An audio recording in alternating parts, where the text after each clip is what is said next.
It is 5 minutes to midnight on a Tuesday in the first week of November in the year 1881. You are standing at the south end of a corridor. The corridor is long. It is longer, in fact, than any corridor in any building in the British Isles in this year. It runs north from the door behind you in a single unbroken line for a third of an English mile. 3 London city blocks laid end to end. The floor, beneath your boots, is dark red and black tile. The walls are cream-painted plaster. The ceiling, 12 feet above your head, carries, every 20 feet, a small brass gas lamp, turned, at this hour, very low. 16 ward doors open off the corridor, 8 on the left, 8 on the right, each with a small barred window, each locked, each backed by a room in which between 40 and 50 people are, in the small private quiet of a Tuesday night, asleep. In the wall to your left, set into the plaster, is an iron hook. A ring of brass keys is hanging on it. There are 23 keys on the ring. You take them down. They make a small sound. The corridor smells of carbolic soap on the walls and floors, the faint, sweet medical bitterness of chloral hydrate from the dispensary at the corridor's halfway mark, coal tar from the floor polish, and, behind all of it, the small, cold November air that comes in every night through the high transom windows above each ward door. You begin to walk north.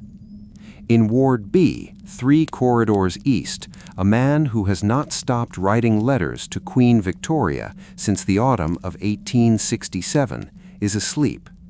In Ward F, Bed 7, a woman who has not spoken a single word since the spring of 1872 is also asleep. In Ward C, the oldest patient in the building, admitted on a Thursday in March of 1862, turns once in his iron bedstead and does not wake. And on the men's side, in a small private room near the gate, a boy of 19, who arrived in the asylum 11 days ago, is awake, in the dark, listening. The clock tower at the gate strikes midnight. You stop at the door of the first ward and look down the corridor. The corridor is empty. At midnight, in a building with 2,500 sleeping people in it, the only person officially awake on the women's side is the one with the keys. Hey everyone. Tonight we're diving into one of the strangest, quietest, most carefully run buildings in Victorian England, the County Asylum. We're going to spend the next 2 hours inside one of them, Colney Hatch in Freerne Barnet, in the county of Middlesex, 8 miles north of central London, the largest asylum in Europe in the year we're standing in. We're going to walk the long corridor at night with the woman who carries the keys. And somewhere in the long hours before dawn, in a small mahogany drawer in the head attendant's office, we're going to find a bundle of 168 folded letters, and we're going to open one. Before we begin, if you're enjoying this, a quick like helps a lot. And if you actually like what I do here, consider subscribing. No pressure, but it does mean the algorithm stops yelling at me. Drop a comment, too. Where are you watching from? And what time is it there? I love seeing who's up late with me around the world.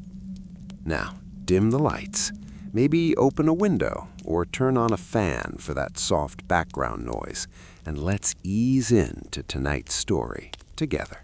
You put the second key into the lock. The lock turns.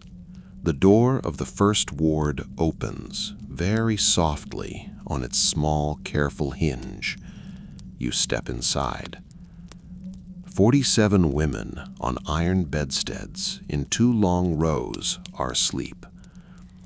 You will, in your hourly round, Walk between the two rows in the small, careful way you have walked them 400 times before. Lift your oil lantern above each bed. See that each woman is breathing, and walk out again. The round takes 9 minutes. You have, in 3 years, walked this round at midnight, 1 in the morning, 2, 3, 4, and 5, on roughly 1,090 nights, which is to say, you have walked it 6,500 times. But before we walk it with you tonight, before the first lantern goes up over the first bedstead, we have to answer the small, careful question the corridor was very quietly asking. How did all of these women come to be here? In the September of 1867, 14 years before the night we are standing in, a man named Edmund Carradine of St. Pancras, the senior parish clerk of the vestry of St. Pancras since 1851, a widower of 47, was sitting at the small writing desk in the front parlor of his house in Charlton Street, writing a letter. The letter was the 3rd he had written that month to Her Majesty the Queen. The first 2 had been short, the 3rd was shorter still. It contained in the careful copperplate hand of a man who had spent 15 years writing parish minutes, a single observation about the weather, a single observation about the price of coal, and a single careful question, whether the affairs of the kingdom were not, in this autumn, too heavy upon her. He folded it, he sealed it with a small dot of red wax, and addressed it to Her Most Gracious Majesty, Windsor Castle, by the hand of any kindly footman who may receive it. His sister-in-law, who had called that morning to bring him a small dish of his late wife's apple preserve, was, by the time he had finished addressing the letter, in a hackney cab on her way to Mornington Crescent. Dr. Hartley of Mornington Crescent saw Mr. Carradine in his own front parlor on the morning of Wednesday, the 4th of September. The examination took 28 minutes. Mr. Carradine offered the doctor a cup of tea. The doctor accepted it. The doctor asked, in the small, careful way doctors of that period asked, whether Mr. Carradine had been sleeping. Mr. Carradine said he had. The doctor asked whether he had been eating. Mr. Carradine said he had. The doctor asked whether he had, of late, written any letters of an unusual nature. Mr. Carradine, with the small, honest precision of a parish clerk, said that he had written 3 letters in the month of August to the Queen. The doctor signed the first certificate that afternoon in the small back office of his own consulting room, in soft brown ink, on the printed form issued by the Lunacy Commission and stocked in the rooms of every medical man in the county. Dr. Pollard of Camden Town, who had not, in any professional sense, met Dr. Hartley, and whose rooms were 2 streets nearer to Charlton Street, and who was, by the small, careful preference of the vestry of St. Pancras, the second signature the parish always used, examined Mr. Carradine on the morning of Thursday the 5th. He, too, was offered a cup of tea. He, too, asked about sleep and food and letters. He signed the second certificate before lunch. 2 signatures by 2 doctors, unrelated, on separate days. On the strict, careful wording of the Lunacy Act of 1845, an Act of Parliament that had, by the September of 1867, been the working machinery of every county in England for 22 years, and would, by the November of 1881, be the working machinery for 36. The magistrate at the Marybone Police Court on the Monday of the following week, between 2 cases of public drunkenness and a small, careful matter of a stolen umbrella, signed the order of reception in 7 minutes. The relieving officer's cart came for Mr. Carradine on the morning of Wednesday the 11th. He was, when the cart arrived, finishing his second cup of tea of the morning in the small front parlor where he had, in the autumn of his last 6 weeks of liberty, written 19 letters to people who had not asked for them. He set down the cup. He was told that there was a doctor at Freern Barnet who wished very particularly to see him. He fetched his coat. He locked the front door of the house in Charlton Street behind him very carefully and handed the key to the relieving officer, who put it in his pocket. He has not, in 14 years, asked for it back. The journey by cart from St. Pancras to the gate of Colney Hatch took 2 hours and 11 minutes. He was at the gate by 10:30. He was, by the small, careful arithmetic of the intake procedure, bath, classification, ward assignment, supper, in a bed in Ward B by 10 o'clock the same night. He is asleep on the Tuesday night in November of 1881 that you are walking the corridor, in the same bed. What happened to Mr. Carradine was not, in the small, honest experience of the parish of St. Pancras, unusual. The parish committed, between the autumn of 1867 and the autumn of 1881, 41 further people by the same process: 2 signatures, 1 magistrate, 1 cart. 26 were women. 11 of the 26 were wives, sent in at the application of their husbands, for reasons recorded in the small, careful hand of the relieving officer's clerk as low spirits, excitable temper, refusal to leave the marital home, an obstinate matter with the children, and, in the case of one woman in the autumn of 1879, simply a refusal to leave her bed. A refusal, in the autumn of 1879, to leave her bed.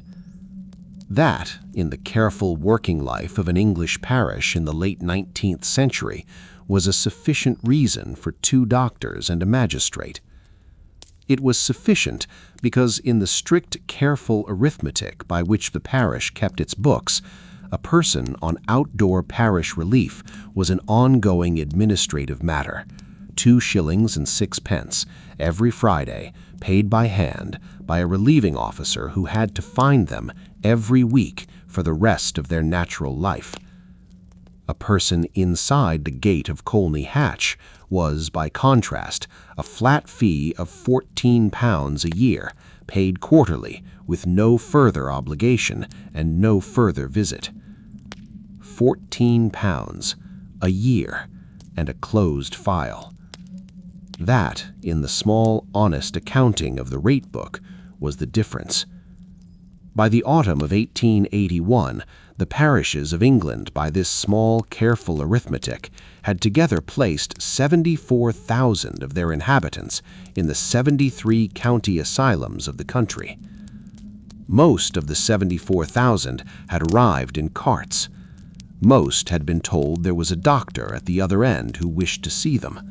Most handed someone the key to their front door, and had not, in any subsequent year, asked for it back. Dr. Daniel Hack Tuke, who, in the following year, 1882, would publish Chapters in the History of the Insane in the British Isles, the standard reference book of every superintendent in England, wrote with the small, careful melancholy of a doctor who had spent 30 years inside such buildings, that the rise had been the inevitable consequence of a public no longer ashamed to admit the existence of insanity in their families, and of a profession increasingly willing to recognize it. It was, in his careful phrasing, a willingness to recognize. What it was in the strict, careful arithmetic of the parish of St. Pancras was something nearer to a willingness to remove. From today's view, The Lunacy Act of 1845 looks like a slow, patient mechanism by which Victorian England, in soft brown ink, with the printed forms of the Lunacy Commission and the polite, quiet stamp of a Marylebone magistrate, disposed of the parish clerks who had begun to write inconvenient letters, and the wives who had begun, in the small, private way of grief, to refuse to leave their beds. From their view, from the view of the two doctors who signed, who were, by the small, honest confidence of the medical profession, doing scientific work, from the view of the magistrate who was, by the strict arithmetic of the act, doing legal work, from the view of the sister-in-law who had brought the apple preserve and who was, in the small, careful experience of every late Victorian relative, doing the only kind of work she knew how to do for a brother she could no longer keep, it was a moral, scientific, careful, and Christian piece of social legislation built on the small, honest conviction that the insane were, finally, the responsibility of the state and not of the front parlor at Charlton Street. And that, on a Tuesday night in November of 1881, with the door of the first ward still open behind you, and the second key of 23 still cool in your right hand, is what is so chilling. You step inside Ward B. You lift the lantern. The first bedstead on the left-hand side contains a sleeping man of 61, whose hands on the gray woolen blanket are folded in the small, careful way of a man who, 14 years ago, was sealing a letter to the Queen with a small dot of red wax. You walk past him very softly and do not wake him. You finish the round of Ward B at 19 minutes past midnight. The 43 men inside it are, by the small, careful arithmetic of the second Tuesday in November in 1881, asleep. The lantern, on its iron hook by the door, you take down very softly and carry in your left hand into the corridor. The corridor, long, gas-lit, dark red and black tile underfoot, is the same corridor it was at 5 minutes to midnight, except for the small, careful subtraction of one wakeful man from the small, careful list of 2,500 sleeping ones. You are again the only one walking.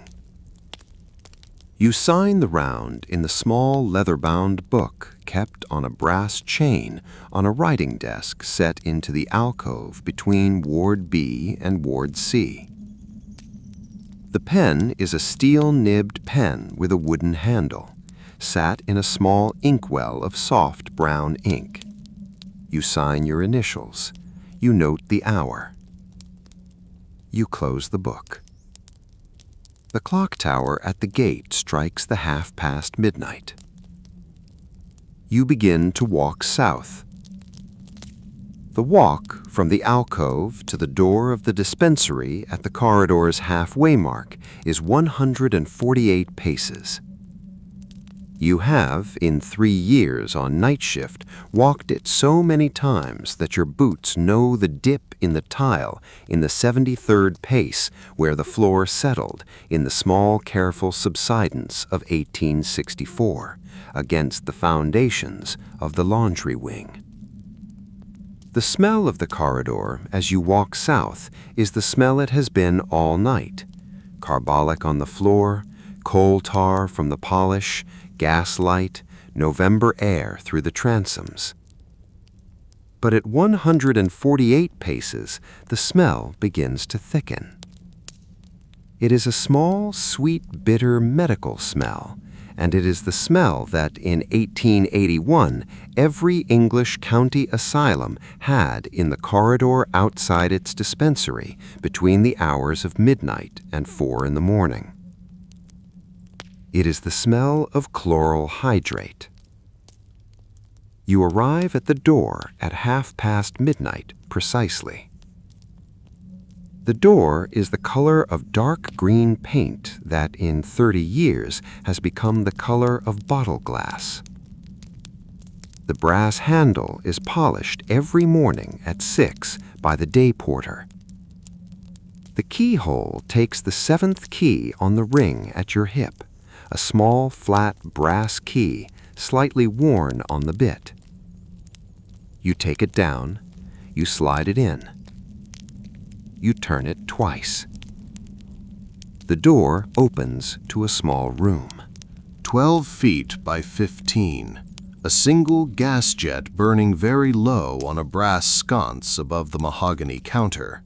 Behind the counter, on 3 walls, the small dark mahogany shelves, narrow shelves fitted at the height of a standing man, on which are arranged in the strict careful order set down in the standard pharmacopoeia of every Royal College physician since 1864, between 400 and 500 small brown glass bottles, each with a small white paper label, each label in soft brown ink, each in the careful hand of the 4 chemists the asylum has employed in succession since the building opened.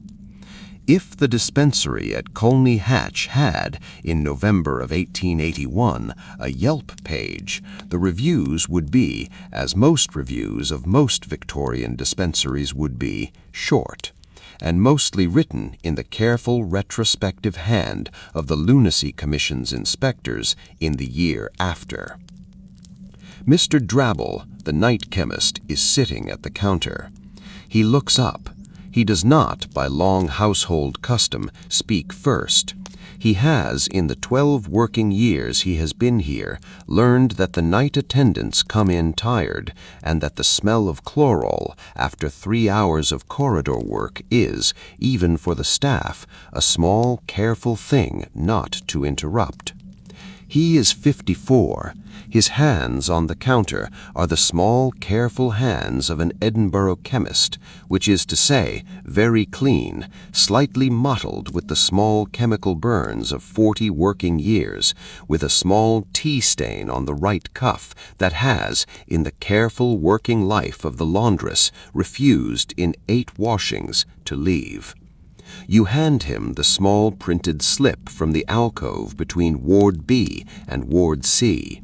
The slip carries, in the small, careful hand of the head attendant of the women's side, Mrs. Bevan, of whom we will, in a chapter or 2, hear more, the single dose required for the single wakeful patient in Ward G. The patient's name is on the slip. The dose is on the slip. The signature is on the slip. Mr. Drabble reads it. He nods. He stands. He turns to the left-hand wall. He lifts from the 3rd shelf a small brown glass bottle with a white paper label on which is written in soft brown ink, chloral, hydrate, solute. He sets it on the counter. He lifts a graduated glass from a small wooden tray. He pours with the small, careful steadiness of a man who has poured this same measure on roughly 4,000 nights, exactly 30 grains of clear, oily liquid into the glass.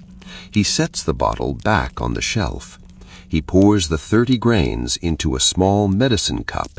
He hands it to you. You take it. This, the small medicine cup, the 30 grains, the clear, oily liquid on the mahogany counter at 36 minutes past midnight, is, in the strict, careful arithmetic of the dispensary, what an English asylum used in 1881 to make a person sleep. It had not, in the working life of the building, always been 30 grains.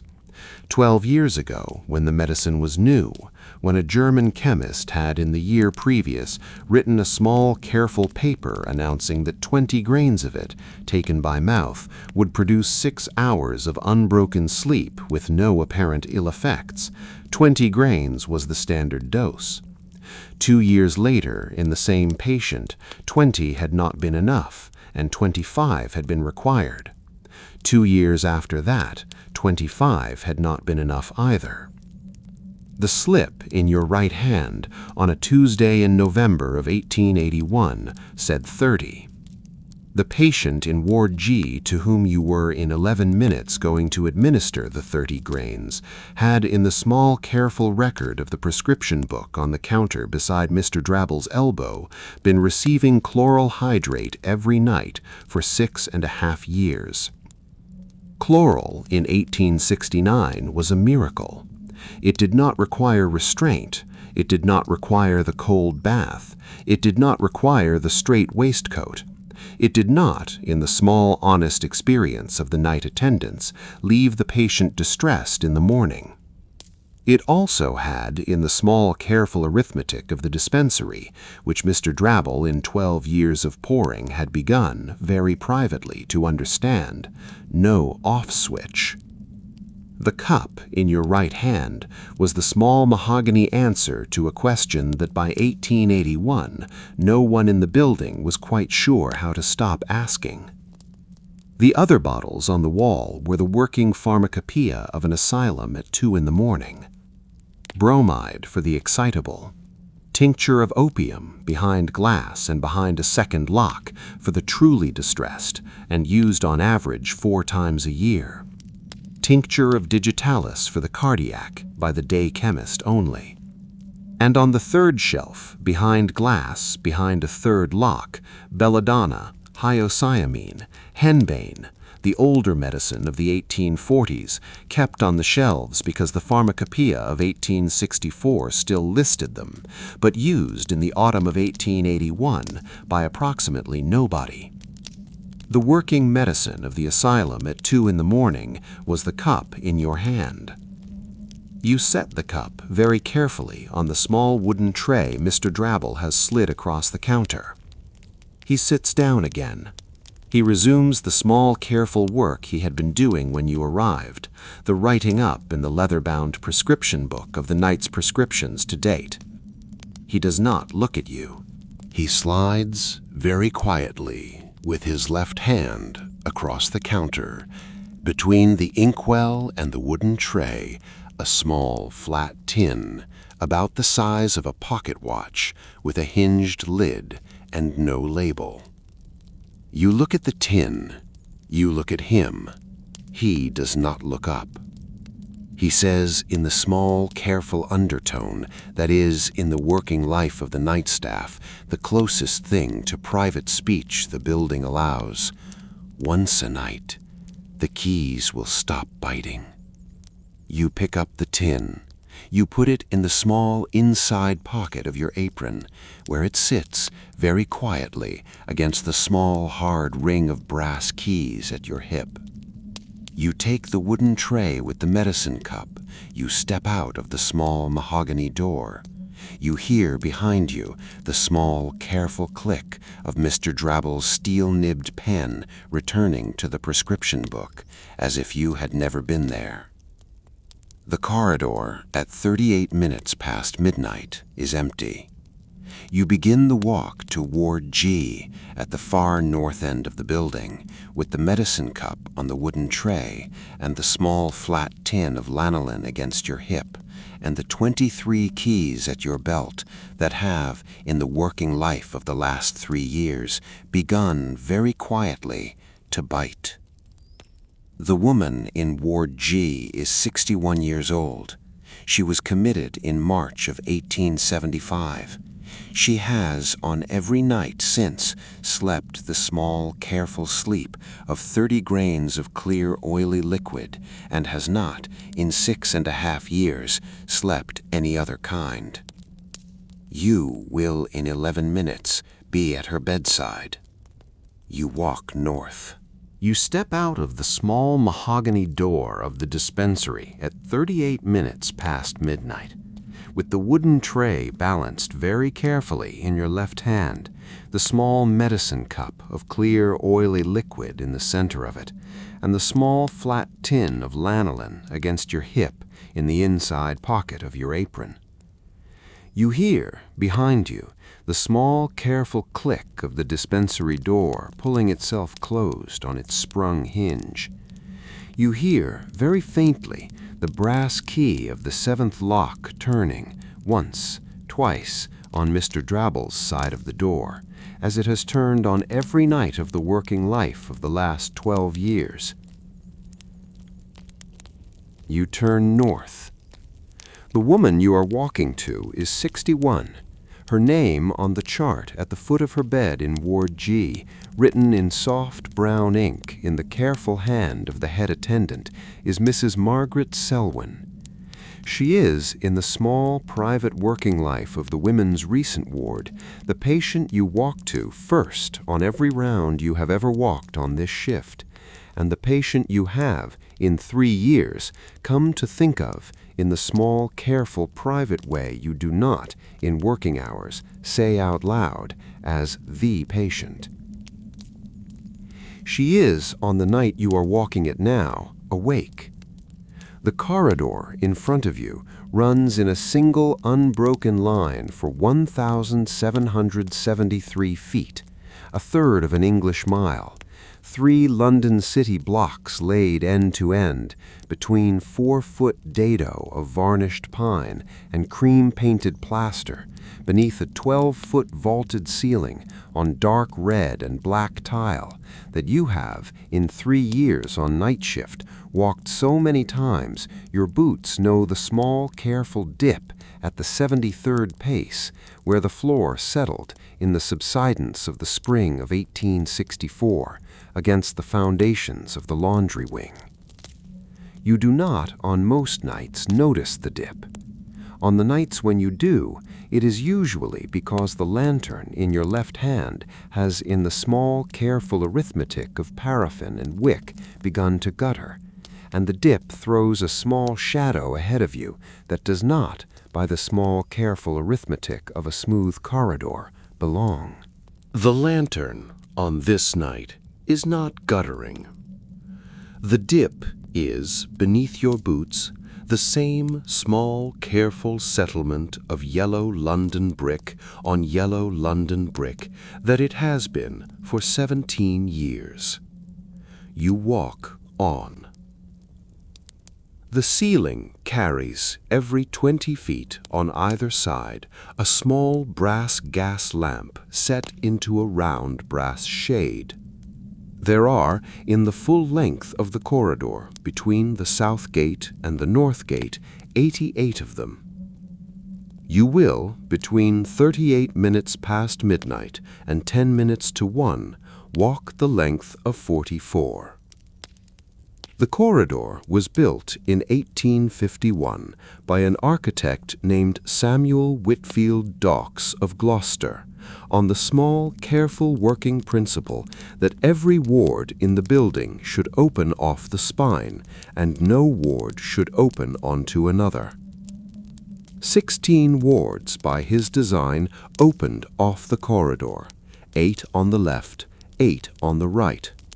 Each had its own day room, its own dining hall, its own bathroom. Each had its own airing court, a small rectangular walled garden, perhaps 100 feet by 60, set against the back of the ward, in which the patients of that ward, and only the patients of that ward, took the air between the hours of 10 and 12 in the morning and 2 and 4 in the afternoon, weather permitting. There were, by the autumn of 1881, 16 of these courts at Colney Hatch. No patient in any working day ever crossed from one to another. The walls between them were 10 feet of yellow London brick, set on stone foundations, capped with stone copings, and topped in the small, careful retrospective judgment of the medical superintendent of 1873, with a small line of broken bottle glass set into mortar, in case any patient should, in the small private way of grief, attempt to.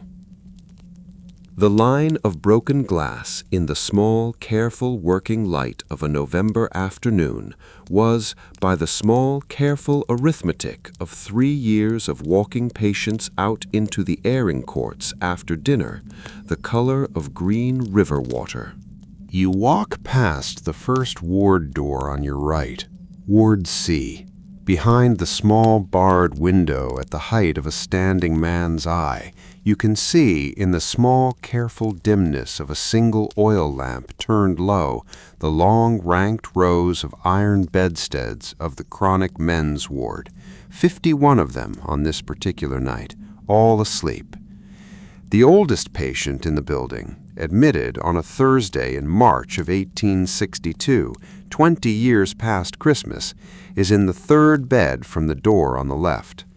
He was, in the small, careful record of the head attendant's intake book, a farmer of 41 years of age at the time of his admission, from a small parish in the county of Hertfordshire, with no surviving relatives by the autumn of his first year inside, and has, in 20 years, neither received nor sent a single letter. You do not, on this round, open the door. You are not, on night shift, responsible for the men's side. The night attendant for the men's side, who is a Mr. Atherton of 31 years of age, of Stoke-on-Trent by birth, is, by the small, careful arithmetic of the rota, at this hour in the dispensary you have just left, collecting his own slip from Mr. Drabble for his own wakeful patient on the men's side. You walk past. The corridor on either side is the spine of the building. You pass Ward D on your left, a small, careful glance at the small barred window, at the rows of sleeping women in the chronic women's ward, of whom there are 46 on this particular night, all asleep. You pass Ward E on your right, another small, careful glance at another small barred window, at the rows of sleeping men in the convalescent men's ward, of whom there are 38 on this particular night, all but one asleep, the one a man of 26, who has, in the small, careful, private way of a man recovering from a long illness, lit a candle by his own bed in defiance of the rule, and is reading, very quietly, a copy of the penny illustrated paper of the previous Saturday, which his sister had brought him in the visiting hour on the Sunday before. You do not, on this round, knock on the glass. Ward F is the third on the left, the women's chronic ward, the ward of the woman in bed 7, the ward whose door, by long household custom, needs oiling, and which you will, in your 2 o'clock round, in roughly an hour and a half, open with the key on your belt, and listen, very briefly, to creak, which is the small, careful sound in the working life of the night that you have, in 3 years, come to set your inner clock by. You do not, on this walk north, open it. You walk past. The smell in the corridor is fading. Chloral, behind you, in the small mahogany dispensary, is, by the small, careful arithmetic of an empty corridor and one closed door, no longer thickening. The carbolic of the floor is the working smell of the corridor again. The coal tar polish is the working smell of the corridor again. The November air through the high transom windows above the ward doors, colder, very faintly, than it was at midnight, is the working smell of the corridor again. You are, in the small, careful experience of the night shift, walking back into the building's ordinary breath. You arrive at the door of Ward G at 11 minutes to 1. You take the 8th key on the ring at your hip and slide it very softly into the lock. The lock turns. The door opens very softly on its small, careful hinge. You step inside. The smell of Ward G is the smell of the recent ward, younger than the smell of Ward F, less settled into the bedsteads and the sheets, faintly of paraffin from the oil lamps, and very faintly, beneath all of that, of the small, careful breath of 38 women asleep. The 39th is in the 11th bed from the door, on the right.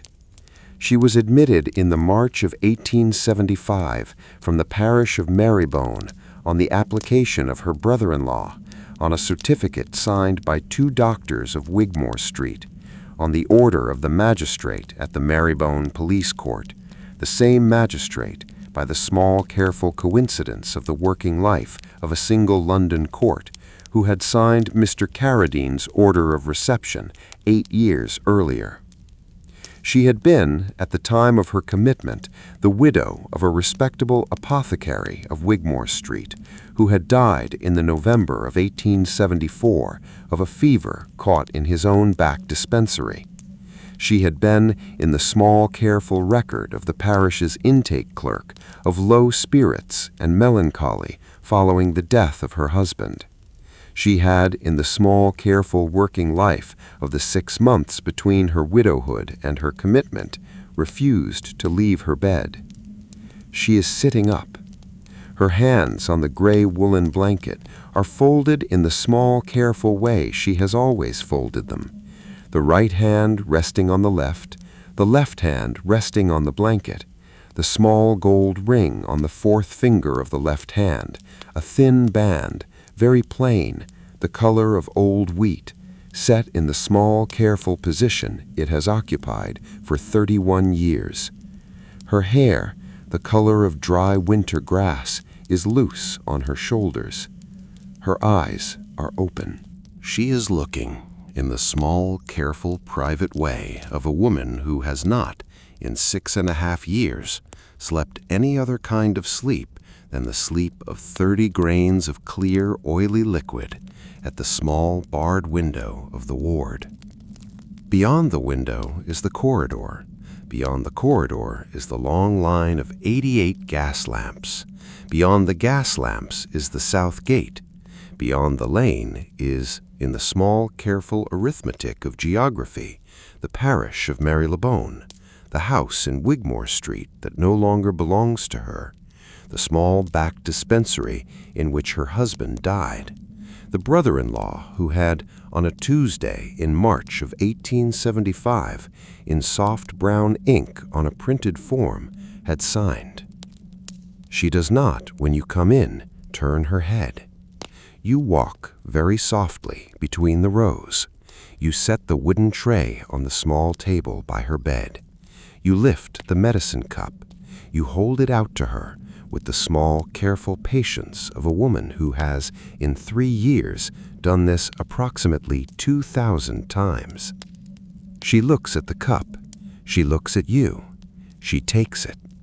She drinks in 2 small, careful sips the 30 grains of clear, oily liquid that an Edinburgh chemist named Mr. Drabble had, in the working hour just past, measured out in a graduated glass on a mahogany counter at midnight on a Tuesday in November of 1881 in a building designed 30 years ago for the small, careful Christian duty of an enlightened state.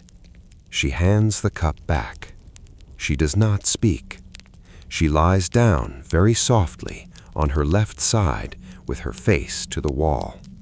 You set the empty cup on the wooden tray. You stand by the bed for a small, careful moment, not too close, not too far, in case the patient should, in the small, careful arithmetic of the drug, become distressed. She does not. You stand in the small, careful position the head attendant taught you to stand in 3 years ago on your first night of training. The position of a woman whose presence is required, but whose presence should not in any working sense intrude. And you wait in the small, careful, private patience of 3 years on night shift for her breathing to slow. Her breathing, by the time the clock tower at the gate strikes the 1:45, has slowed. By the time it strikes 1, she is asleep. The other 38 women in the ward, who had, in the small, careful arithmetic of the recent ward, taken their evening medicines at 8:30, before the day attendant had gone off shift, and who had been, by the small, careful working life of the medicine, asleep since 9, breathe in their small, careful sleeping rhythm the breath of women for whom this is, on the night of the second Tuesday of November of 1881, an ordinary night. You walk very softly between the rows, back to the door of the ward. You step out into the corridor. You close the door behind you. You turn the key in the lock. The corridor at 1 o'clock in the morning of a Tuesday in November of 1881 is again empty. You begin the walk south. The corridor at 1 o'clock in the morning of a Tuesday in November of 1881 is empty. You begin the walk south. You have on the wooden tray in your left hand an empty medicine cup, a small careful smear of clear oily liquid at the bottom of it, and the small private working knowledge that in 11 minutes from now, when you set the cup down on the wooden tray of the head attendant's office and sign the small leather-bound book of the 1 o'clock round, your left hand will, very softly, begin to ache. You have on the ring at your hip, in the working pocket of your apron, against the small bone of your right hip, 23 keys. They make, as you walk, the small, careful clinking sound that they have made on every walk you have walked, on every night of the last 3 years. It is not, by the small, careful standards of the corridor at 1 in the morning, a loud sound. It is the sound of small brass bits on small brass shanks on a small split ring knocking together at the rhythm of an attendant's gait, 2 strides to the second on a steady, careful pace of 2 miles to the hour. You hear it. Mrs. Selwyn in Ward G, by the small, careful arithmetic of the 30 grains, no longer does.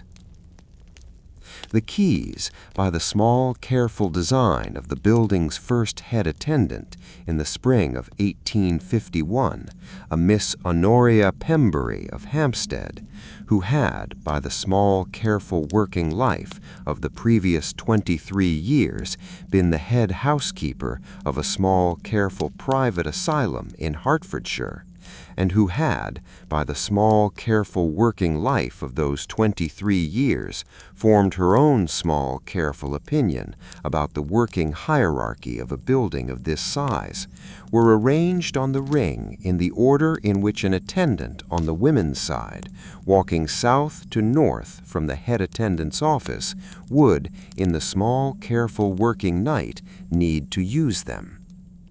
The first key was the key of the head attendant's office. The second was the key of the alcove between Ward B and Ward C, the alcove of the small leather-bound book, the small inkwell of soft brown ink, the small writing desk on which you had, at 13 minutes past midnight, signed your first round of the night. The third was the key of the linen cupboard between Ward C and Ward D. The fourth was the key of the bathhouse between Ward D and Ward E. The fifth was the key of the scullery between Ward E and Ward F.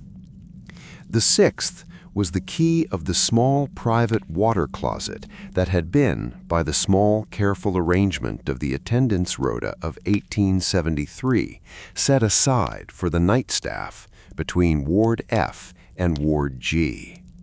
The seventh, by the small careful order of the ring, was the key of the dispensary. The eighth was the key of Ward G, in which Mrs. Selwyn was now, by the small careful arithmetic of the 30 grains, asleep.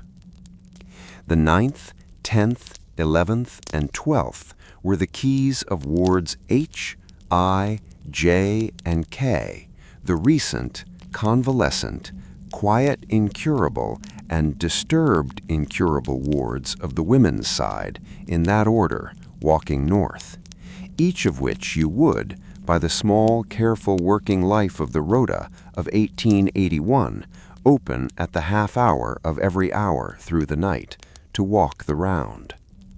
The 13th was the key of the airing court door between the corridor and the women's recent ward garden. The 14th was the key of the airing court door between the corridor and the women's chronic ward garden. The 15th was the key of the small private door at the back of the chapel, through which on Sunday mornings between 10:30 and 11:45 the women patients would file in their small careful order of class and ward and bedstead number to the morning service. The 16th was the key of the morgue door at the far north end of the corridor, a small careful key, slightly heavier than the others, of an older brass, on which the small, careful working life of the morgue had in 30 years worn the bit of the key into the small, careful shape of a tongue. The 17th was the key of the laundry passage between the morgue and the rear gate. The 18th was the key of the rear gate, through which the small, careful working life of the building's daily refuse, laundry baskets, kitchen offal, the small, careful coffin of an unclaimed pauper, the small, careful coalman's cart, went out between 4 and 7 in the morning. The 19th was the key of the night attendant's wing. The 20th was the key of the small mahogany cupboard in the head attendant's office, in which the prescription slips for the night round were kept. These 20 keys, by the small, careful working confidence of the head attendant of the women's side, were the keys of the working life of the corridor between 5 o'clock in the evening and 7 o'clock in the morning. They were the working architecture of the building. If a Victorian asylum in the small, careful working arithmetic of 1881 had a filing system, and it did, because the working life of a building of 2,500 souls cannot, by the small, careful arithmetic of any administrative century, run without one, then the working filing system of the building was, very precisely, the keys. Not the wards, not the airing courts, not the dispensary, the chapel, the morgue, the keys. Each key opened a small, careful drawer of the building, and the drawers, by long household custom, did not connect to one another. The bathhouse did not connect to the scullery. The scullery did not connect to the dispensary. The dispensary did not connect to Ward G.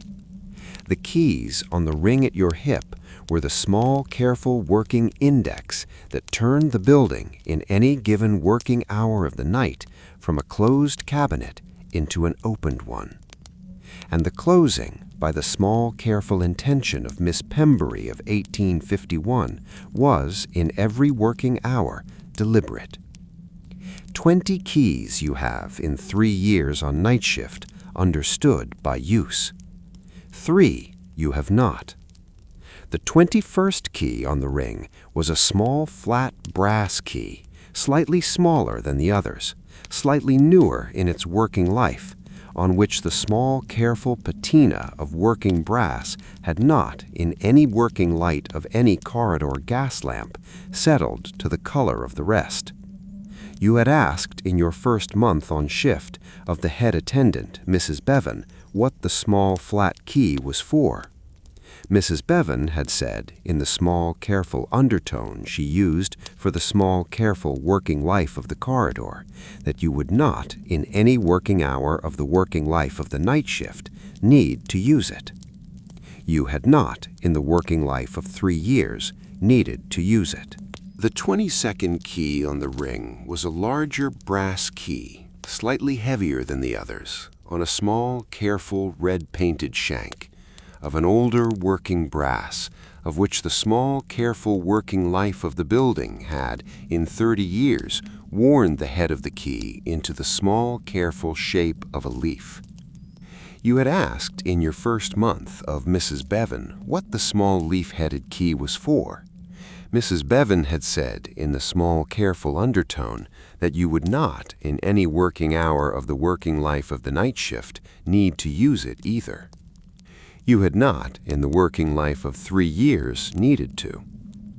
The 23rd key on the ring was a small, careful iron key on a small, careful iron shank, set apart from the other 22 by a small, careful intervening washer of green felt in the small, careful design of the head attendant of 1851, Miss Pembury of Hampstead, who had, in the small, careful working life of every key she had set on every working ring of every working attendant of every working ward of the building, separated the small, careful working keys of the corridor from the small, careful working key of the locked room above the chapel by a small, careful washer of green felt, so that an attendant should not, in any working night of her working life, by the small, careful arithmetic of a tired right hand at 3:30 in the morning, mistake the one for the other. You had asked in your first month of Mrs. Bevan what the iron key was for. Mrs. Bevan had said in the small, careful undertone that the iron key opened a small room above the chapel on the second floor of the central administrative block, in which were kept, by the small, careful inheritance of the working life of every English county asylum since the year 1845, certain small, careful boxes of certain small, careful papers, of which the small, careful working life of the night attendant of the women's side was, by the small, careful design of the head attendant of 1851, not concerned. You had asked, in the small, careful, private way of a woman of 26 in her first month on shift, whether anyone in the working life of the building was concerned. Mrs. Bevan had said, in the small, careful undertone, that the medical superintendent had a key of his own. You had not, in the working life of 3 years, asked again. The 3 keys, the small, flat brass, the leaf-headed brass on the red-painted shank, and the iron were the small, careful, private working puzzle of the night shift, and were, in the small, careful working knowledge of every night attendant who had walked the corridor between 1851 and 1881, the keys whose purposes you did not, by long household custom, ask after a second time. They sat on the ring at your hip at the small, careful position they had sat at since the spring of 1851 in the small, careful working order of the building's first head attendant, who had, by the small, careful working life of her own 23 years, formed her own opinions about what the working life of a night attendant did and did not need to be concerned with. You walk very softly the length of the corridor. You hear, against the small bone of your right hip, the small, careful clinking of 20 working keys and 3 small, careful keys whose working life is none of yours. The clinking in the small, careful working life of 3 years of night shift has begun very softly to bite. You stop very briefly in the small alcove between Ward F and Ward E, where the gas lamp on the south wall is, by the small, careful working life of the building's gas house, turned slightly higher than the others. You take the wooden tray and set it very carefully on the small writing shelf set into the alcove. You take from the inside pocket of your apron the small flat tin of lanolin that Mr. Drabble had, half an hour ago, slid across the mahogany counter of the dispensary. You open the lid very softly. The smell of the tin, the small, careful smell of lanolin, of the small, careful sheep fat and soap working life of a dispensary night chemist who had in 12 years on shift learned what the keys did to the inside of an attendant's right hand, rises very faintly in the small, careful gaslight of the alcove. You dip the small, careful pad of your right index finger. You rub the small, careful smear very softly into the small, careful pad of skin at the base of your right thumb, where the small brass split ring of the key ring has, in 3 years, worn the skin into the small, careful glaze of a working callus. The skin, very softly, drinks it. You close the lid very softly. You return the tin to the inside pocket of the apron. You take the wooden tray. You walk on. The clock tower at the gate strikes the 1:15. The corridor at the 1:15 of a Tuesday in November of 1881 is, as it has been on every 1:15 of every working night of the working life of the building, since the small, careful spring of 1851, when Miss Honoria Pembury of Hampstead set the first ring of 23 keys on the first iron hook of the first wall of the first alcove between Ward B and Ward C, empty. You walk south. You arrive at the alcove between Ward B and Ward C at 1. The lantern in your left hand is, by the small careful arithmetic of paraffin and wick, no longer at the small careful flame at which it had, 90 minutes ago, left the head attendant's office. The wick has, in 90 minutes of corridor air and small, careful working pace, settled into the small, careful working flame of an attendant's in the middle of the night, softer, yellower, throwing a small, careful circle of working light on the dark red and black tile of the floor at the steady pace of 2 miles to the hour. You set the wooden tray with the empty medicine cup on the small writing desk of the alcove. You take the steel-nibbed pen with the wooden handle from the small inkwell of soft brown ink. You open the small leather-bound book on the brass chain to the page of the 2nd Tuesday of November of 1881. You write in the small, careful copperplate hand the head attendant had, in your first month on shift, taught you to write in. 1:23 a.m. Round of Ward G. Mrs. M.S. Dose administered by Eliza Holcomb, attendant. You close the book. You set the pen back in the inkwell.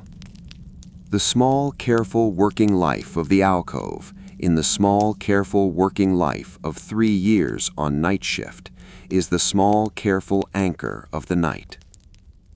You leave the empty cup on the wooden tray on the writing desk. Mr. Drabble's day porter, on his small, careful working round at 6 in the morning, will collect it and return it to the dispensary. By 6:30, the dispensary's small, careful working life of bottles and graduated glasses will have, in the small, careful arithmetic of the day chemist's working day, washed and dried and shelved it. You will not, by then, be in the corridor. You take the lantern. You turn on the small, careful working pivot of 3 years of night shift, north. Ward F is the 3rd on the left. The wooden tray in your left hand is now empty. The keys on the ring at your hip are still 23. The lanolin tin in the inside pocket of your apron sits very quietly against the small bone of your right hip.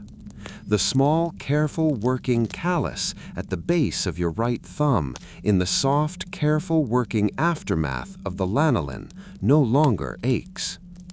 You walk north. The corridor at 25 minutes past 1 is the corridor it has been on every quarter of every working night of the working life of the last 3 years.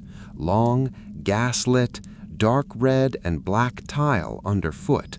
The smell of carbolic and coal tar and November air.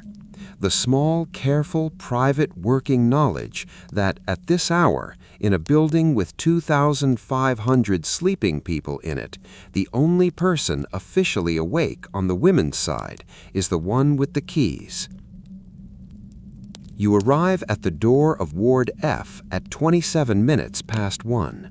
The door is the color of the dispensary door, dark green, in 30 years become the color of bottle glass, with a small barred window at the height of a standing woman's eye, behind which, in the small, careful dimness of a single oil lamp turned low, you can see the long, ranked rows of iron bedsteads of the chronic women's ward, 46 of them on this particular night, all asleep.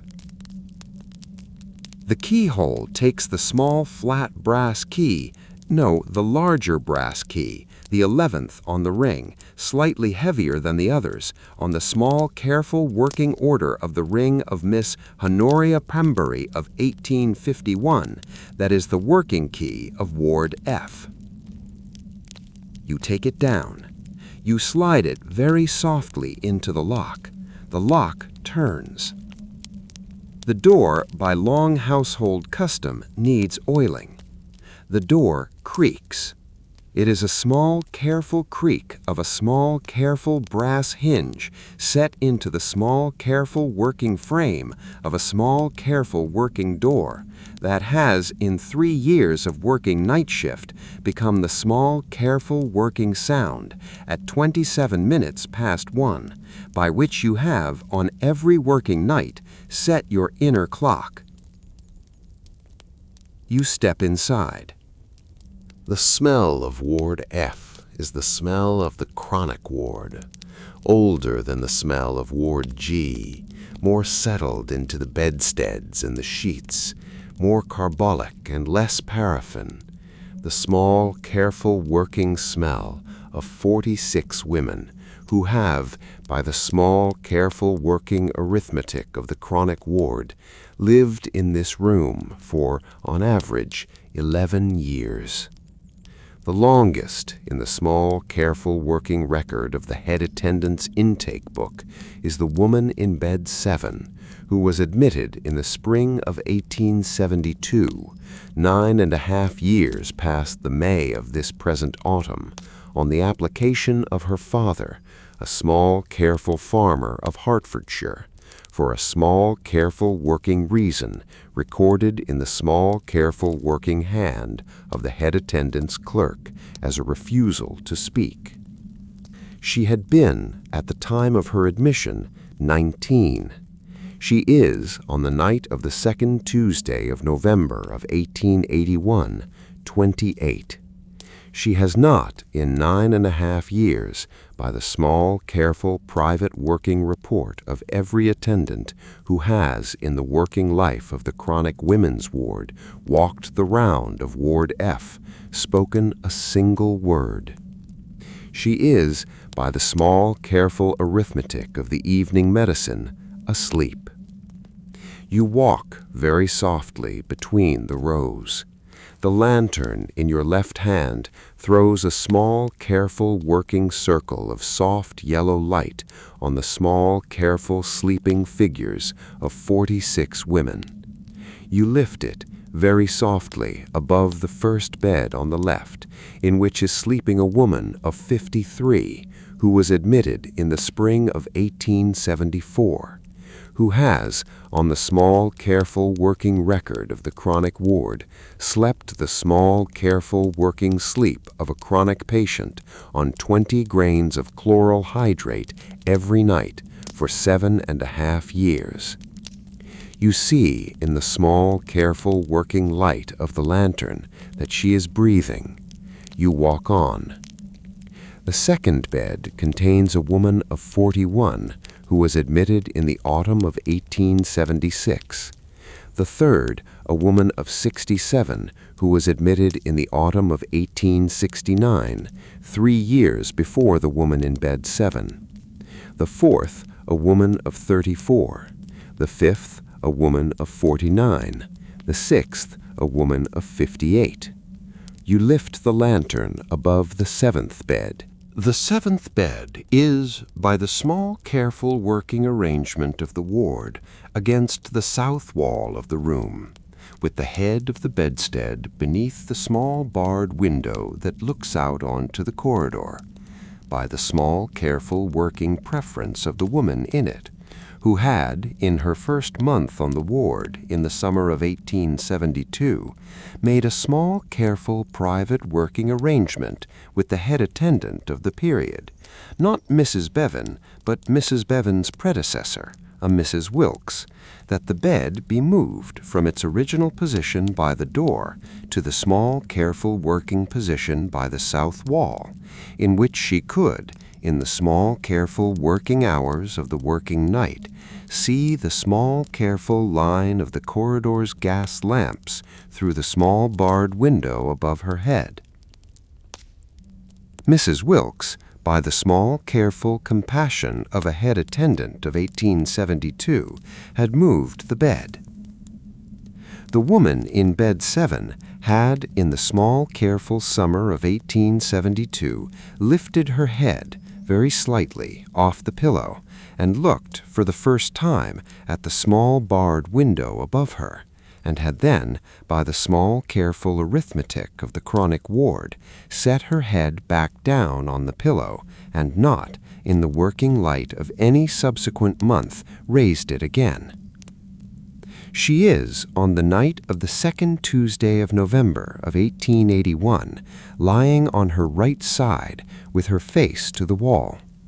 Her hair, on the small, careful pillow of the chronic ward, the color of dry leaves in October, is the small, careful working hair of a woman of 28, of which the small, careful working life of 9.5 years on chloral hydrate has, in the small, careful working arithmetic of the drug, taken the small, careful working shine.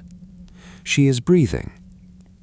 You stand by the bed for a small, careful moment in the small, careful working position of an attendant, not too close, not too far, that the head attendant had, 3 years ago, taught you to stand in. She is, at this hour, finally allowed to be there. You walk on, very softly, between the rows. You lift the lantern above the 8th bed, the 9th, the 10th. You count in the small, careful working arithmetic of the round, the small, careful working breaths of 46 chronic women on 46 iron bedsteads, in a room of cream-painted plaster, beneath a single gas lamp turned low, on the small, careful working night of the 2nd Tuesday of November of 1881. You walk very softly between the rows, the full length of the ward. You arrive at the door at 32 minutes past 1. You stand very briefly at the door with the lantern in your left hand and look back in the small, careful, working private way of 3 years on night shift at the small, careful, working sleeping figures of 46 women, most of whom had, by the small, careful arithmetic of a lunacy act of 1845, and a parish accountant, and a brother-in-law, and a small, careful, private working refusal to leave a bed, had arrived in this room by carts. Most had not, in the working light of any subsequent year, asked for the keys to their front doors back. You step out into the corridor. You close the door behind you. You turn the brass key in the lock. The lock turns. The door, by long household custom, creaks. The clock tower at the gate strikes the 1:30. You take from the inside pocket of your apron the small folded paper that Mrs. Bevan, on the small, careful evening of your first day on night shift 3 years ago, had handed you, very quietly, in the small, careful working office of the head attendant, and which you have, in 3 years, kept in the inside pocket of every apron you have worn, on every working night you have walked. On the folded paper is, in the small, careful working hand of Mrs. Bevan, a single sentence written in soft brown ink in the small, careful copperplate of a head attendant of the working life of 1878. It says, "The door of Ward F is the loudest door on the ring. If you set your watch by it, you will not, in any working night of your working life, set it by anything that did not need oiling." You fold the paper very softly. You return it to the inside pocket. The corridor at the 1:30 of a Tuesday in November of 1881 is empty. You walk north. You arrive at the door of Ward H at 35 minutes past 1. Ward H is the fourth on the left. It is the women's convalescent ward, the small, careful working ward of patients who have, in the small, careful working arithmetic of the medical superintendent, been judged to be improving, and who will, in the small, careful working life of the next 1 to 18 months, either be discharged into the small, careful working light of the lane outside the south gate, or be moved very softly on a Monday morning to one of the chronic wards. There are, on the night of the second Tuesday of November of 1881, 29 women in it. Most are asleep. You take the 9th key from the ring at your hip, the working key of Ward H, and slide it very softly into the lock. Your right hand at the small, careful working pad of the thumb, where the small brass split ring has, in 3 years, worn the skin into the small, careful working glaze of a working callus, brushes, very briefly, against the ring as the key turns. The lanolin in the small, careful working aftermath of the alcove between F and E no longer aches, but the small, careful working glaze of the callus beneath the lanolin in the small, careful working private way of 3 years on night shift is, very softly, there. It had not, on the small, careful morning of the 7th of November of 1878, 3 years and 4 days before the night you are walking, been there.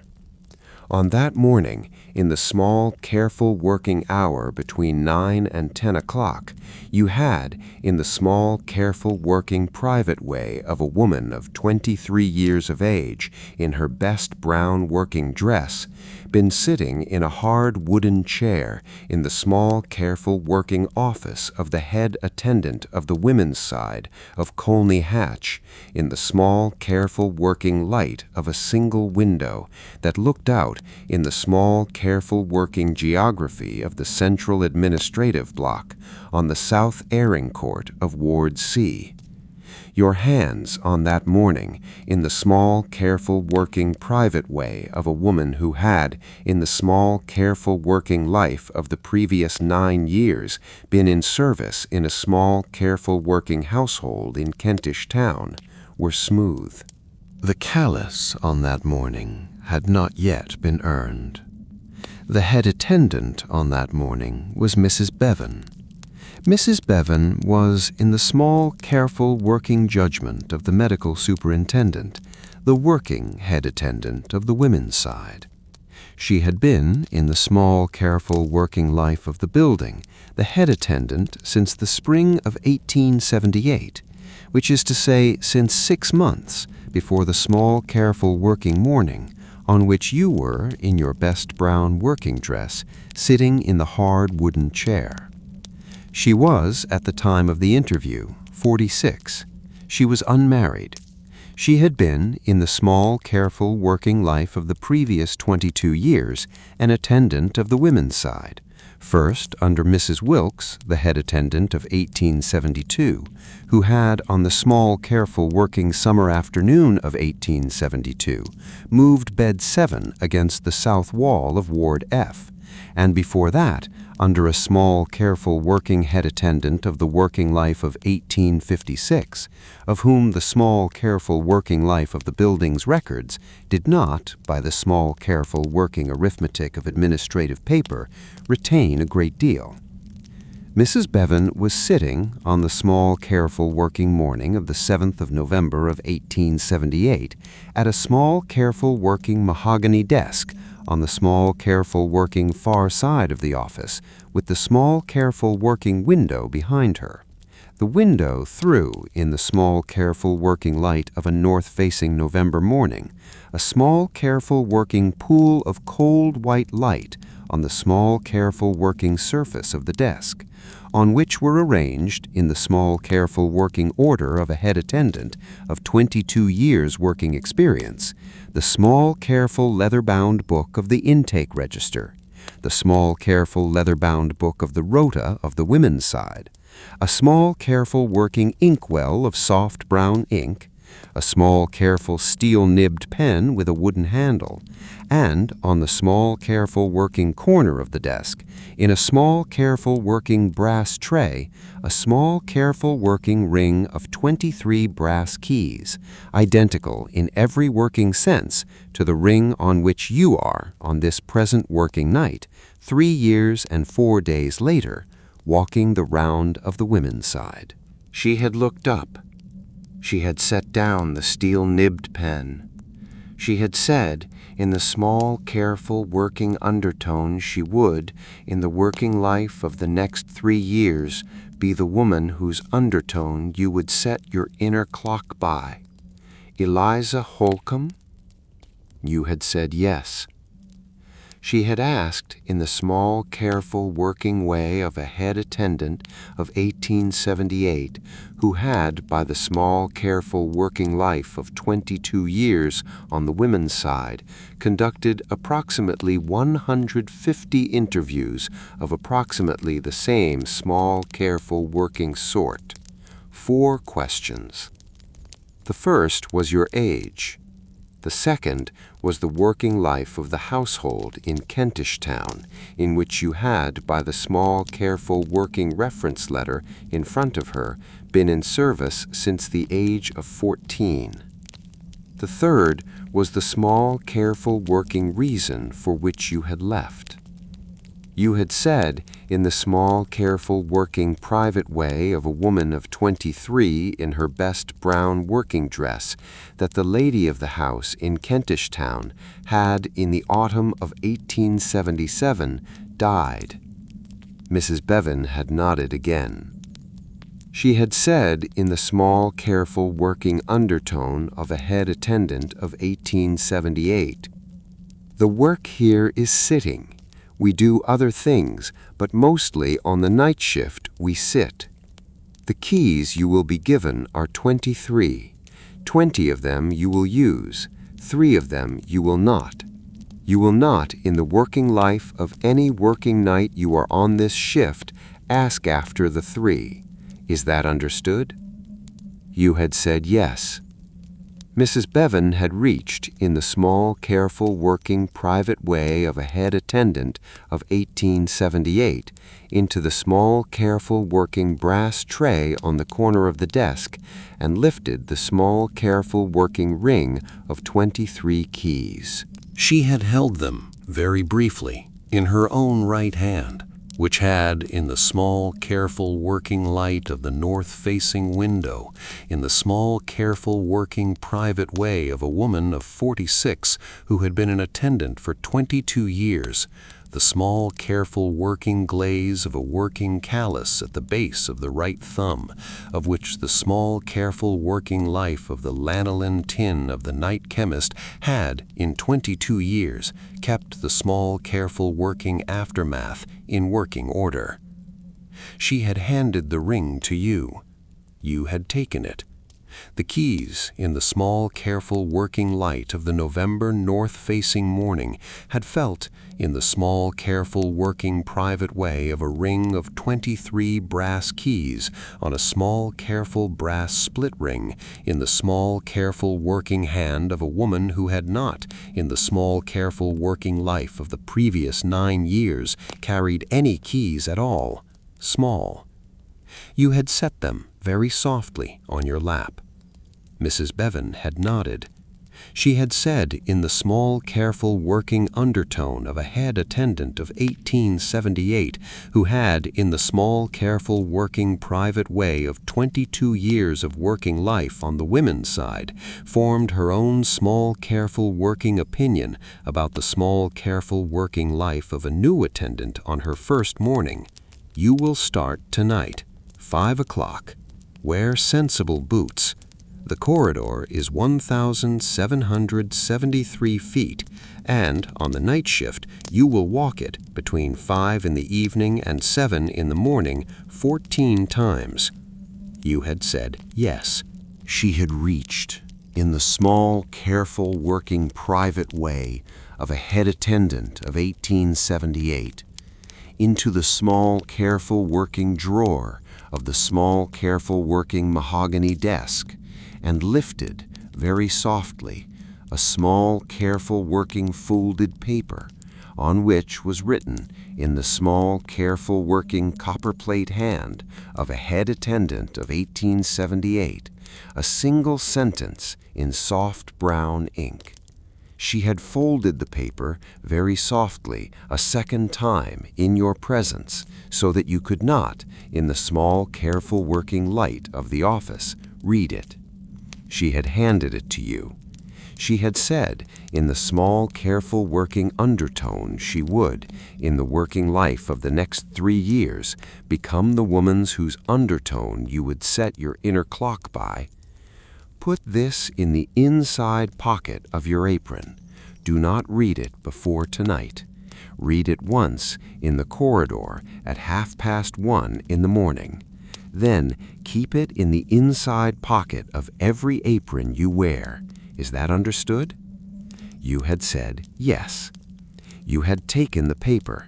You had put it in the small, careful working private way of a woman of 23 on her first morning at the small, careful working desk of a head attendant of 1878 into the small, careful working pocket of your best brown working dress. That night, at 1:30, in the small, careful working light of the corridor's gas lamps, in the small, careful working alcove between Ward F and Ward G, the alcove you had not yet, in the small, careful working life of your first night, learned to call the alcove of the lanolin, you had taken the paper from the pocket of your apron. You had read it. You have, in 3 years, read it once. You have, in 3 years, kept it in the inside pocket of every apron you have worn.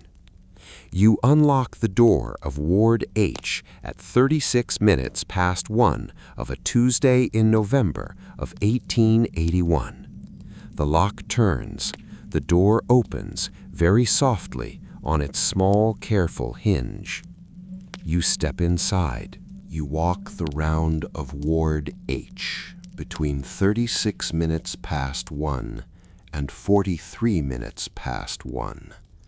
The 29 women in it, convalescents, on their way in the small, careful working judgment of the medical superintendent, either out through the south gate or very softly on a Monday morning, sideways into one of the chronic wards, are, by the small, careful working arithmetic of the evening medicine, asleep. You lift the lantern above each bed. You count, in the small, careful working private way of an attendant on the round, 29 small, careful working breaths. You step out into the corridor. You close the door. You turn the 9th key in the lock. You walk north. Ward I, the recent disturbed ward of the women's side. You unlock, you walk between the rows, you count the small, careful working breaths of 17 women asleep. You walk out, you lock the door, you walk on. Ward J, the quiet, incurable ward. You unlock, you walk between the rows, you count the small, careful working breaths of 51 women asleep.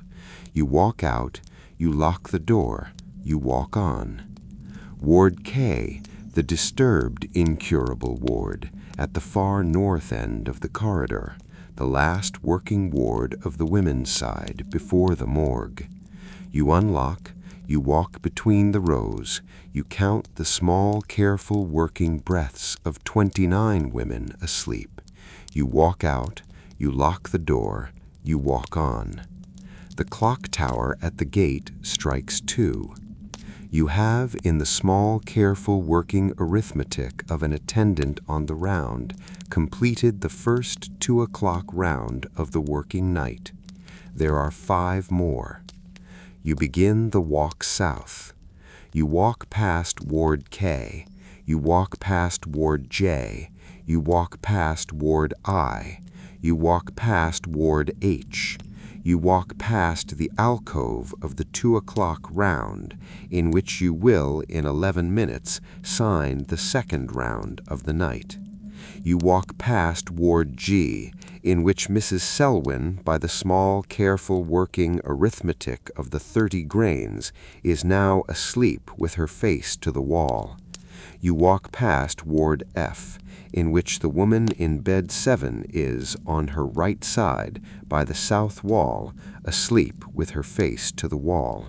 You walk past the small, careful working door set into the small, careful working east wall of the corridor that opens by the small, careful working design of Mr. Docks of Gloucester, who had set it in 1851 at the exact midpoint of the building between the women's side and the men's side, equidistant in the small, careful working arithmetic of a Christian architect from every working bedstead in the building onto the chapel. The door is locked. By long household custom at this hour, it is always locked. You do not, on the working 2 o'clock round of a Tuesday night, open it. But you have, on the small, careful working ring at your hip, in the small, careful working position of the 15th key, between the 14th, the airing court door of the women's chronic ward, and the 16th, the morgue, the small, careful working brass key of the small private door at the back of the chapel, through which, on Sunday mornings, between 10:30 and 11:45, the women patients file in their small, careful working order of class and ward and bedstead number to the morning service.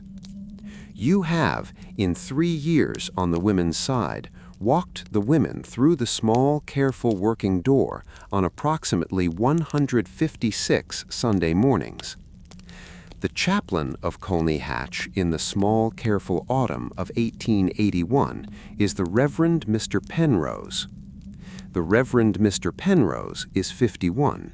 He came to the chapel in 1973 on the small, careful working invitation of the medical superintendent of the period, who had known his father in the small, careful working private way that English clergymen know each other's fathers. He has, in 8 years on the post, conducted approximately 416 Sunday services, of which the small, careful working life of the chapel's small, careful working record book retains the small, careful working hymn numbers, the small, careful working reading numbers, and, in his own small, careful working copperplate hand at the foot of each entry, the small, careful working initials, TP. He is, in the small, careful working judgment of the women of the chronic wards, a man whose voice does not, in any Sunday morning of the working life of the chapel, rise above the small, careful working pitch of a man reading a small, careful working private letter from a small, careful working acquaintance. He has, in the working life of 8 years, never raised it. On the second Sunday of November of 1879, your second autumn on the women's side, 2 years and 1 week before the present working night, you had, by the small, careful working arithmetic of the Sunday rota, walked the women of Ward F through the small, careful working door of the chapel between 23 minutes past 10 and 11:15, in the small, careful working order of ward and bedstead number, and had then, by the small, careful working duty of the attendant of the women's chronic ward, taken your own small, careful working seat at the small, careful working bench against the small, careful working east wall of the chapel, from which a small, careful working attendant could, in the working light of a small, careful working Sunday morning, see all the patients in her charge. The woman in bed 7 had been on that Sunday morning in the 3rd row from the back, in the seat against the small, careful working aisle, with her head down, with her hands folded on her lap, with her hair the color of dry leaves loose on her shoulders.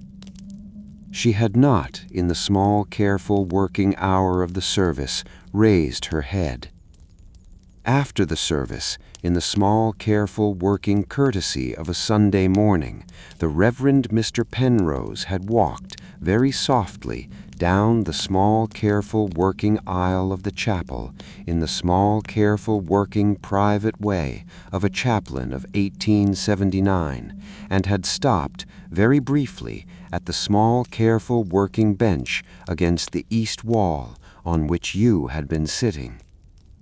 He had, in his right hand, in the small, careful working private way of a chaplain who had, in the working life of his Sunday morning, conducted the small, careful working service for the patients of the chronic wards, 2 small, careful working biscuits, plain, slightly dry, of the small, careful working sort baked in the working life of the chapel kitchen by the housekeeper of the chaplaincy on a Saturday afternoon. He had said, in the small, careful undertone he used in the working life of the chapel, "One is for you. The other is for the woman in the 3rd row from the back, in the seat against the aisle. She will not eat it, but you will, in the working life of the next hour, put it in her hand, and she will, in the working life of the next hour, hold it." You had taken the 2 biscuits. You had eaten one, very softly, in the small, careful, working, private way of a woman of 24 on her second autumn on the women's side, on the bench against the east wall. You had taken the other in the small, careful, working, private way of a woman of 24, and walked very softly down the small, careful, working aisle, and stopped very briefly at the seat in the 3rd row from the back against the aisle, and had put the biscuit very softly into the right hand of the woman in bed 7. She had not, in the small, careful, working, private way of a woman who had not in 7.5 years raised her head, raised it, but she had, in the small, careful, working, private way of a woman's whose right hand had in 7.5 years lain on her lap, closed it very softly around the biscuit. She had held it in the small, careful, working, private way of a woman of 25 who had been admitted at 19, who had not in 7.5 years, by the small, careful, working report of every attendant on the women's chronic ward, held anything for the small, careful, working duration of the small, careful, working walk from the chapel back to Ward F.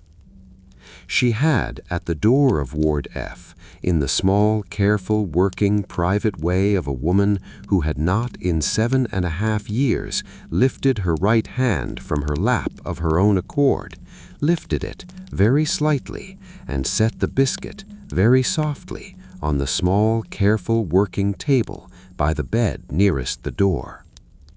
She had then, in the small, careful, working, private way of a woman of 25, walked very softly to the 7th bed on the right and lain down on her right side with her face to the wall. The biscuit had been by the small, careful, working arithmetic of the Monday morning cleaning of the chronic ward, still on the table at 6 o'clock on Monday morning. The day attendant, by the small, careful, working, private way of a day attendant who had, in 7.5 years on Ward F, never seen the woman in bed 7 hold anything, had not, by the small, careful, working, private way of a day attendant of 1879, moved it. It had stayed on the table for 1 week. The Reverend Mr. Penrose has, in the small, careful, working, private way of the chaplain of the chapel of Colney Hatch, on every Sunday morning for the small, careful, working life of the next 2 years and 1 week, handed you very softly on the small, careful, working bench against the east wall 2 biscuits. One is, in the small, careful, working, private way of the chaplain, for you. The other is, in the small, careful, working, private way of the chaplain, for the woman in the 3rd row from the back, in the seat against the aisle. You walk past the small, careful, working east wall door of the chapel at 6 minutes past 2 on the small, careful, working 2 o'clock round of a Tuesday night in November of 1881. The corridor at 6 minutes past 2 is empty. You walk south. You arrive at the alcove between Ward B and Ward C at 14 minutes past 2. You set the lantern on the small, careful, working writing desk. You take the steel-nibbed pen with the wooden handle from the small inkwell of soft brown ink. You open the small leather-bound book on the brass chain to the page of the 2nd Tuesday of November of 1881. You write in the small, careful, working copperplate hand the head attendant had, in the small, careful, working winter of 1878, taught you to write in. 2:14 a.m. Round of wards F, H, I, J, K, all sleeping. By Eliza Holcomb, attendant. You close the book. You set the pen back in the inkwell. You stand very briefly in the small, careful, working light of the alcove. The corridor on either side is empty.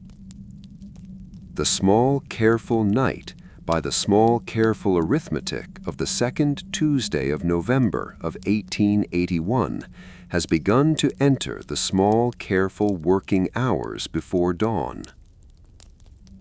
The hours in the small, careful, private knowledge of every night attendant of every working ward of the working life of the building since the small, careful, working spring of 1851, in which the small, careful life of the building does not, in any working sense, ask anything of anyone. The wards are asleep. The dispensary is, by the small, careful arithmetic of Mr. Drabble's prescription book, closed for the working night. The chapel is, on its small, careful east wall door, locked. The morgue, at the far north end of the corridor, is, by the small, careful arithmetic of an empty week, empty.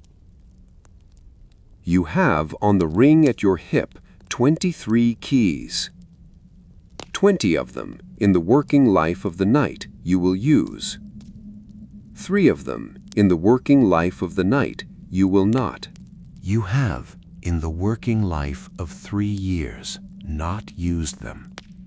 Tonight, by the small, careful, working private way of an attendant in her 4th working autumn on the women's side, in the small, careful, working private hour before dawn, in the small, careful, working private aftermath of a Sunday flashback that the small, careful, working arithmetic of a callus on a right thumb had very softly lifted out of the inside pocket of an apron, you take from the ring at your hip the 23rd key, the iron key, on the small, careful, working iron shank, set apart from the other 22 by a small, careful, working washer of green felt.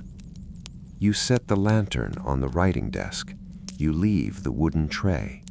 You walk very softly, very privately, in the small, careful, working, private way of a woman of 26 in the working life of her 4th autumn, in the small, careful, working light of the corridor's gas lamps, very softly, south. You walk past the dispensary.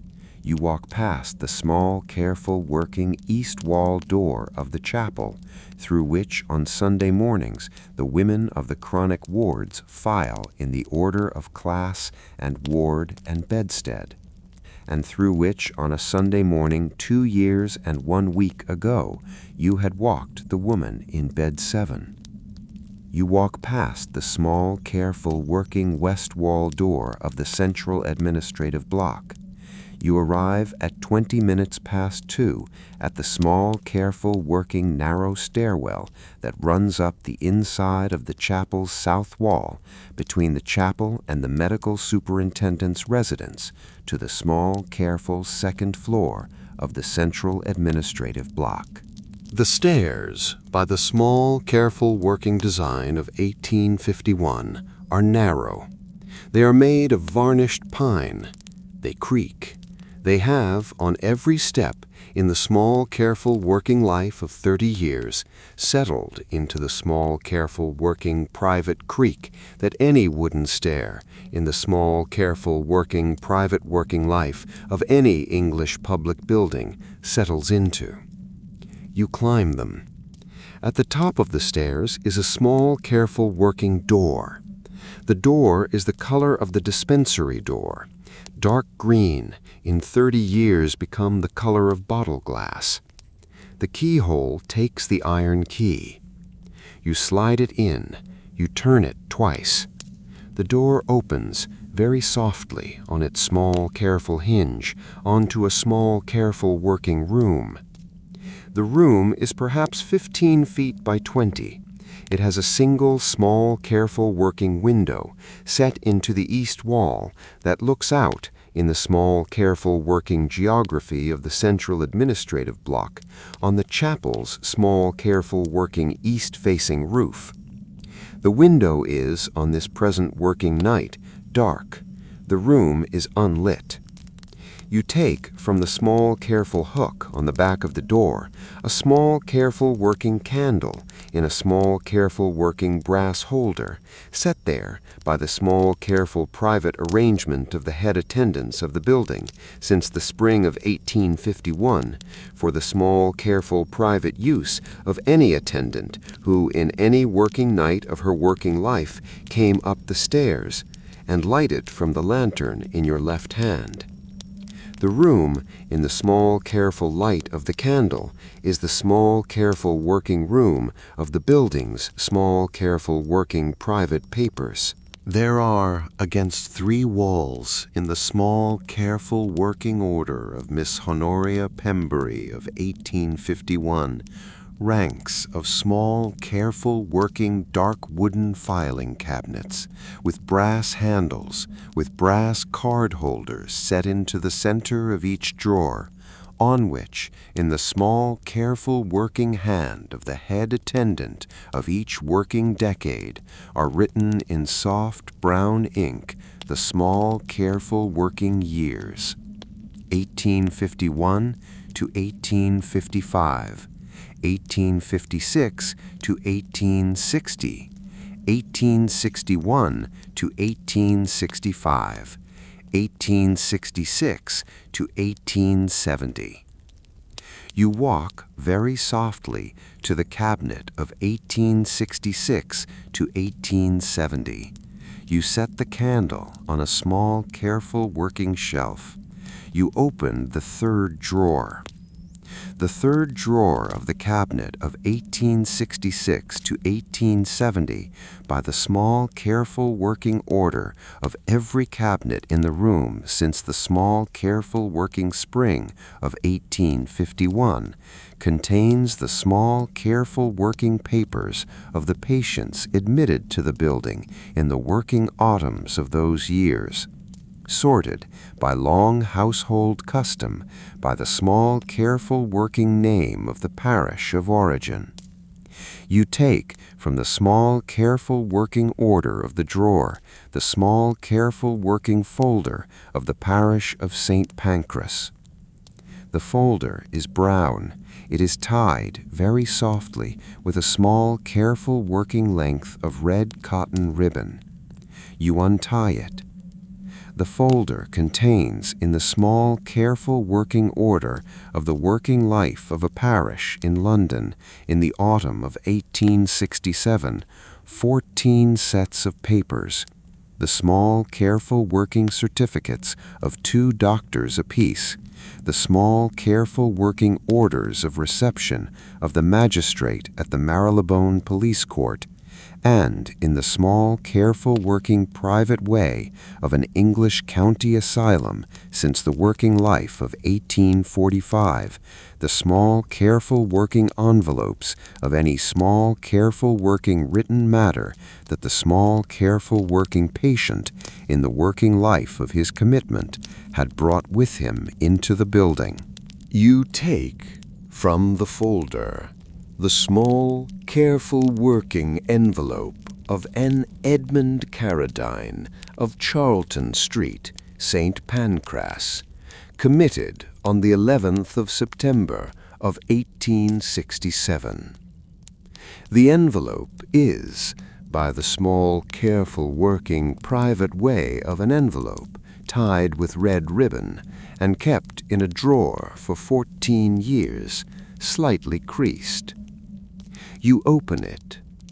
Inside the envelope, in the small, careful working hand of a parish clerk of 50 years of working age, in soft brown ink, on small, careful sheets of small, careful writing paper, folded once, in the small, careful working private way of a man who had, in the working life of the autumn of his last 6 weeks of liberty, written letters to the Queen, are 168 folded sheets.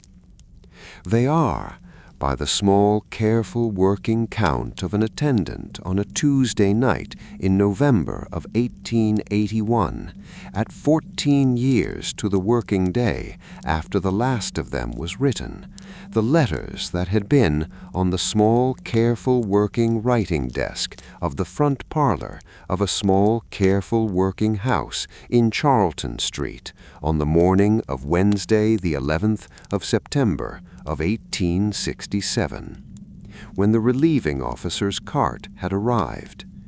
They had been collected in the small, careful working private way of the parish by the same relieving officer who had taken the key. They had never been sent. You unfold the topmost letter. It is short. It contains, in the small, careful working hand of the senior parish clerk of the vestry of St. Pancras since 1851, a small, careful working observation about the weather of the autumn of 1867. The leaves on the plane trees of Tavistock Square have, in the working life of the past 4 mornings, begun to turn the color of soft brown ink, and a single, small, careful working question addressed to Her Most Gracious Majesty as to whether the affairs of the kingdom were not, in this small, careful autumn, too heavy upon her. It is the last of the 3 letters Mr. Carradine had, in the working life of August of 1867, written. You read the first. You read the second. You read in the small, careful working private hour before dawn of a Tuesday night in November of 1881, on the 2nd floor of the central administrative block of the Asylum of Colney Hatch, in the small, careful working room above the chapel, in the small, careful working order of a drawer that had not, in 14 years, been opened by any woman not on the head attendant's ring, the 168 letters. They are, in the small, careful working private way of 168 letters, written in soft brown ink by a man of 50 years of age in the working life of the autumn of his last 6 weeks of liberty in a small, careful front parlor in Charlton Street, in the working light of a small, careful working candle at 3 o'clock in the morning of a Tuesday in November of 1881, the small, careful working private way that a small, careful working senior parish clerk of the vestry of St. Pancras, who had been writing parish minutes since 1851, came, very softly, very privately, in the working life of his 16-day correspondence with Her Most Gracious Majesty, to be the man in the first bed on the left of Ward B. You read every one. You fold them very softly in the working order in which they had been written, into the small, careful working envelope, in the small, careful working order in which the relieving officer had collected them.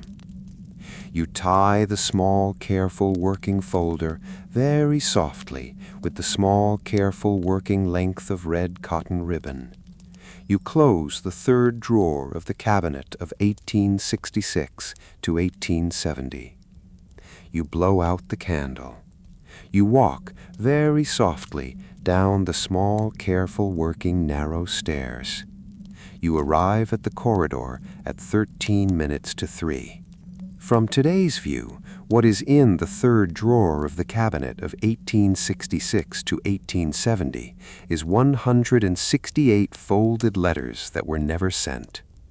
From their view, from the view of the relieving officer of the parish of St. Pancras, who had, in the small, careful working private way of a parish official of 1867, collected them in the small, careful working duty of his working morning, and from the view of the head attendant of the building of 1867, who had, in the small, careful working private way of a head attendant of 1867, set them in the small, careful working drawer, in the small, careful working private way that the building's small, careful working private working life set everything that the building's working life had not, by the small, careful arithmetic of an English county asylum, found a working use for. The letters were, in the small, careful working private way of the building's working life, safely kept. And that is what is so chilling. The corridor at 13 minutes to 3 is empty. You walk very softly north. The remaining rounds of the night, the 3 o'clock round, the 4 o'clock round, the 5 o'clock round, pass in the small, careful, working, private way of the small, careful, working last 3 hours of a Tuesday into Wednesday on the women's side of Colney Hatch, in the working life of a night attendant who has, in the small, careful, working, private hour before dawn, read 168 folded letters by the small, careful, working light of a small, careful, working candle in a small, careful, working brass holder, very softly. You walk, you unlock, you count the small, careful, working breaths. You walk out, you lock, you walk on. The clock tower at the gate strikes 3. The clock tower at the gate strikes 4. The clock tower at the gate strikes 5. At the 5:30, in the small, careful, working, private way of the small, careful, working morning, the first small, careful, working sound that is not by the small, careful, working arithmetic of 3 years on night shift, the sound of an attendant walking, enters the building. It is the sound, very softly, of the bakery's small, careful working oven door in the small, careful working bakery wing at the southeast of the building, opening, which it has on every working morning of the working life of the bakery since the small, careful working spring of 1851, opened at 5:30 in the small, careful hand of the building's small, careful working night baker. The small, careful smell of bread, very softly, begins in the small, careful working corridor air to displace the small, careful working smell of carbolic. You arrive at the alcove between Ward B and Ward C at the 5:45.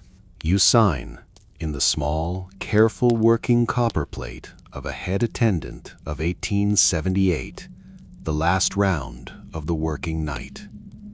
You set down the steel-nibbed pen. You close the small leather-bound book on the brass chain. You take the lantern. You turn on the small, careful working pivot of 3 years on night shift, south. You walk past the dispensary, in which Mr. Drabble, at the small, careful working counter, is writing in the small, careful working copper plate of an Edinburgh chemist of 12 working years, the small, careful working closing entries of his night register. He looks up. He does not, by the small, careful working courtesy of the night staff, speak. He nods. You nod. You walk past. You arrive at the head attendant's office at 6:05. You hang the ring of 23 keys very softly on the small, careful working iron hook on the wall behind the door, the small, careful working hook on which Miss Honoria Pembry of Hampstead had, in the spring of 1851, hung the first ring of the building. You take from the small, careful working hook beside it the small, careful working brown shawl of the night attendant of the women's side. The clock tower at the gate strikes 6. At this hour, in a building with 2,500 sleeping people in it, the only person officially awake on the women's side is no longer the one with the keys. The day attendant, Miss Hartley, of 28 years of age, of Camden Town, has, by the small, careful working arithmetic of the Rhoda of 1881, arrived at her own small, careful working office on the south side of the corridor at 6:05, and is, in the small, careful working private way of a day attendant beginning her working day, lighting the small, careful working gas jet of her own small, careful working desk. The wards are waking. You walk, very softly, in the small, careful working private way of a woman of 26 in the small, careful working brown shawl of a night attendant of 1881, South. You walk past the alcove of the small leather-bound book. You walk past the dispensary, dark green and closed. You walk past the small, careful working west wall door of the central administrative block, behind which, on the small, careful working second floor, in a small, careful working dark wooden filing cabinet, in the small, careful working third drawer, in the small, careful working folder of the parish of St. Pancras tied with red cotton ribbon, in the small, careful working envelope of one Edmund Carradine, are 168 folded letters that are, by the small, careful working arithmetic of the building's working life, safely kept. You arrive at the south gate at 10 minutes past 6. The day porter, a Mr. Halliwell of 34 years of age, the son of the small, careful working Mr. Halliwell, who had in 1851 polished the small, careful working round brass shades of the small, careful working 88 gas lamps of the corridor, opens, very softly, the small, careful working wicket beside the gate. He says, in the small, careful working courtesy of a day porter of 1881, "Good morning, Mrs. Holcomb." You say, in the small, careful working private way of a woman of 26 in the working life of her fourth autumn on the women's side, "Good morning, Mr. Halliwell." You step through the wicket. She was, at this hour, finally allowed to be there. The lane outside the south gate, in the small, careful working light of 6:15 on a Wednesday morning in November of 1881, is the small, careful working lane of every working morning. The plane trees on either side, in the small, careful working private autumn of North Middlesex, have, in the working life of the past 3 weeks, begun to turn the color of soft brown ink. The air is cold. The small, careful working smell of the bakery behind you has receded into the small, careful working private working life of the building. The small, careful working smell of November in front of you is the small, careful working private smell of frost on grass. You walk in the small, careful working private way of 3 years on night shift, east toward Cheshunt, where the small, careful working private way of a small, careful working private room in the small, careful working private way of Mrs. Marlowe's lodging house on Crossbrook Street has, by the small, careful working arithmetic of a working rent of a night attendant of 1881, been your working home since the small, careful working winter of 1878. The walk is 40 minutes. You walk very softly between the plane trees.